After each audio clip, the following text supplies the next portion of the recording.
Adik-adik yang terkasih, sebelum kita mendengarkan khotbah minggu hari ini, marilah kita berdoa bersama. Ya Tuhan Allah Bapa kami, dalam nama Yesus Kristus, kami akan menerima firman-Mu. Bukalah hati dan pikiran kami dengan kuasa Roh Kudus-Mu. Dalam nama Yesus Kristus Tuhan kami. Amin. Adik-adik, khotbah minggu hari ini dari kitab Efesus pasal 5 ayat 8 sampai ayat 9 mengatakan, memang dahulu kamu adalah kegelapan, tetapi sekarang kamu adalah terang di dalam Tuhan. Sebab itu hiduplah sebagai anak-anak terang, karena terang hanya berbuahkan kebaikan dan keadilan dan kebenaran. Demikian firman Tuhan. Adik-adik, Paulus berbicara tentang kegelapan. Bukanlah berarti pada zaman itu semua lampu di Efesus sedang padam. Tetapi Paulus berbicara tentang kehidupan yang gelap. Mereka hidup dengan tidak menghiraukan firman Tuhan. Pada zaman itu di Efesus sedang berkembang ajaran-ajaran yang menyembah dewa-dewa dan dewi. Dan ada satu dewa atau dewi yang terbesar di sana, namanya dewa Afrodit atau dewa Diana.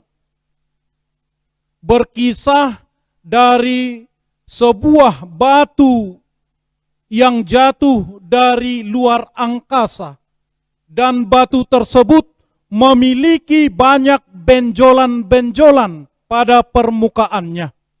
Oleh orang Efesus itu dibentuk menjadi sebuah patung dewa.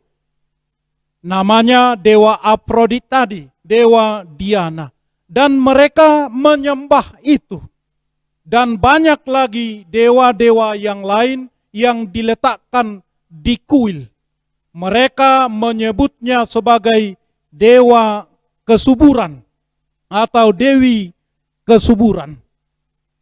Adik-adik, praktek kehidupan seperti itulah latar belakang orang Efesus. Makanya Paulus menyebut mereka dalam kegelapan. Karena itu, kita yang hidup di zaman modern sekarang ini juga, jika kita masih melakukan praktek-praktek penyembahan benda-benda yang gaib atau sakti, maka kita juga disebut hidup dalam kegelapan. Adik-adik, orang yang hidup dalam kegelapan, hidupnya selalu jauh dari firman Tuhan. Karena bagi mereka akan ditemukan cara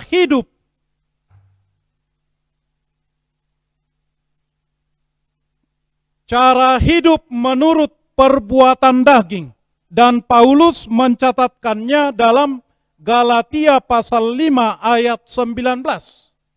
Ditemukan dalam kehidupan mereka ada percabulan, kecemaran, hawa nafsu, penyembahan berhala, sihir, perseteruan, perselisihan, iri hati, amarah, kepentingan diri sendiri, percideraan, roh pemecah, kedengkian, kemabukan, pesta pora. Itu terdaftar dalam Galatia 5. ayat 19 sampai ayat 21. Adik-adik, Paulus menginginkan supaya jemaat di Efesus berpindah dari kegelapan kepada kehidupan terang, yaitu terang Kristus yang sudah menerima salib Kristus. Orang yang sudah menerima Kristus dan penebusan Kristus melalui salib, mereka akan hidup dalam terang Kristus, yaitu hidup dalam kasih, dalam sukacita, damai sejahtera, kesabaran, kemurahan, kebaikan, kesetiaan, kelemah lembutan, dan penguasaan diri, sebagaimana Paulus menuliskannya dalam Galatia pasal 5 ayat 21 sampai ayat 22. Adik-adik, kita adalah anak-anak Tuhan yang hidup dalam terang Tuhan.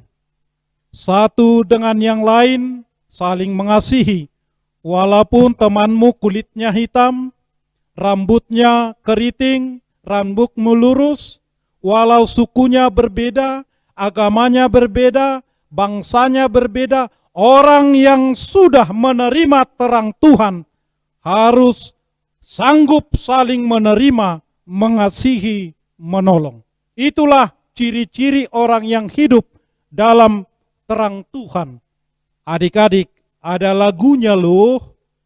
Mari kita nyanyikan. Kakak, guru sekolah minggu, mari kita nyanyikan mengasihi, mengasihi dengan sungguh.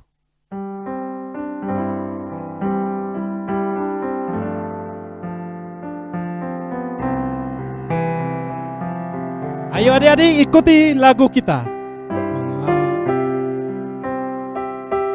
Mengasihi lebih sungguh,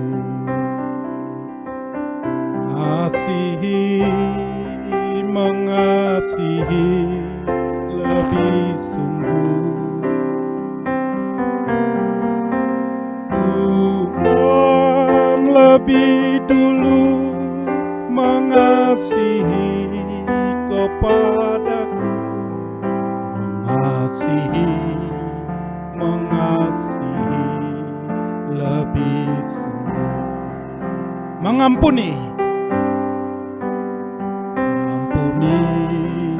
mengampuni lebih sungguh.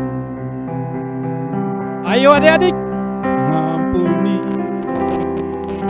mengampuni lebih sungguh.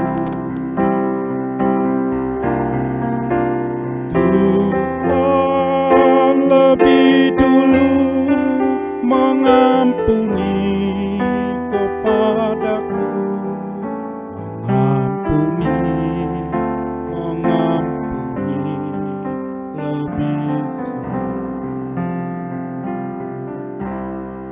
Adik-adik, mengasihi, mengampuni bagian dari kehidupan orang yang hidup dalam terang Tuhan. Kasihilah orang tuamu, hormatilah orang tuamu, supaya lanjut umurmu di bumi yang diberikan Allah kepadamu. Kasihilah pengajaran gurumu, hormatilah gurumu, supaya engkau cerdas, pintar, dan takut akan Tuhan. Kasihilah sesamamu. Kasihilah juga ciptaan yang lain. Siram bungamu, pelihara ternakmu dengan baik, beri dia makan pada waktunya. Itu cara-cara hidup orang yang sudah hidup dalam terang Tuhan, anak-anak Tuhan. Perhatikanlah itu dalam hidupmu. Amin. Marilah kita berdoa, ikuti doa ini di tempatmu masing-masing. Ya Tuhan Allah Bapa kami, bantulah kami untuk hidup sesuai dengan terang-Mu, mengasihi, mengampuni, melayani, hormat, memiliki kepedulian, meniru Tuhan Yesus. Kuatkanlah kami dengan Roh Kudus-Mu. Walau di tengah terpaan pandemi coronavirus 19, penerapan new normal, kasih, cinta, sukacita kami tidak akan luntur, karena terang Tuhan menerangi kami dan kami adalah anak-anak terang. Terpujilah Engkau Tuhan, di dalam nama Yesus Kristus Tuhan kami. Amin.